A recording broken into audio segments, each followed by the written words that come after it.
Just over 20 years ago, the last Aboriginal residential school closed in Canada. Over the decades, more than 150,000 children lived in these schools for up to 6 years at a time, and they were punished when they tried to speak their language or practice their culture. More than 4,000 children died. Those that survived came out of the school system different people. It took me away from how I was brought up and how my mother and my father had a role in my life and how they created the opportunity to be with them and to be a part of their lives. Generations of Aboriginals were shipped off to residential schools where families were separated to break down the family bond. My mother went to residential school and I went to residential school, and it was when I was 6 years old until I was 13 years old. And I was always with my younger brother, and I tried to take care of him as much as I could. And I had older sisters in there, and I wanted to see them so much, but I could never really get to see them because we were separated. When Frances returned home, things were never the same again with her parents. I started to lose the language. My father was a fluent Cree speaker. And when I came out, I could say a few words, but I could never speak fluently to him. And that was hard because my father was a very loving, caring, and I found it so hard. Both Frances and Patrick Sr. lived through some hard years. For Frances, the healing began at a women's shelter. And I could open up and just finally let out my feelings about what happened to me. And I cried, and then that's when I could feel my spirit come back to me. And then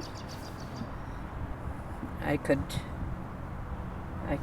be there for my kids. I went to get them and I took them with me into shelter. And that's where my healing began. Today, Frances and Patrick lead a walk from Cochrane to Ottawa.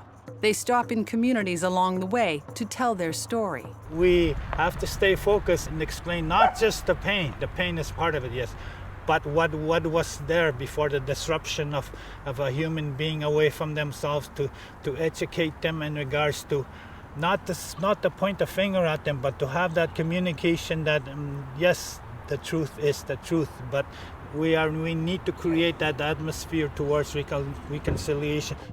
Patrick Jr. walks with his dad to show support.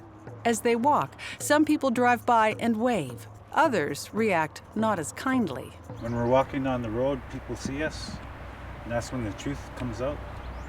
What do they yell? Savages or effing Indians. You know, we get a lot of fingers. But we do get a lot of honks and waves too.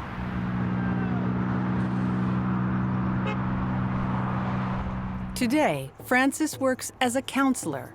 She wants non-natives to understand the trauma many of her peers went through as a result of residential schools. We Native people are struggling today.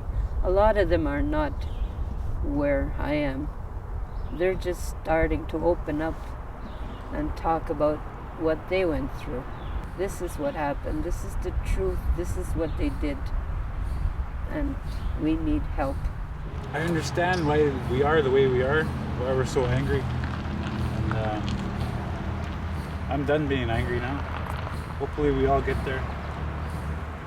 No matter how it goes, Frances believes it's important that we never forget the abuse Aboriginal children suffered in residential schools.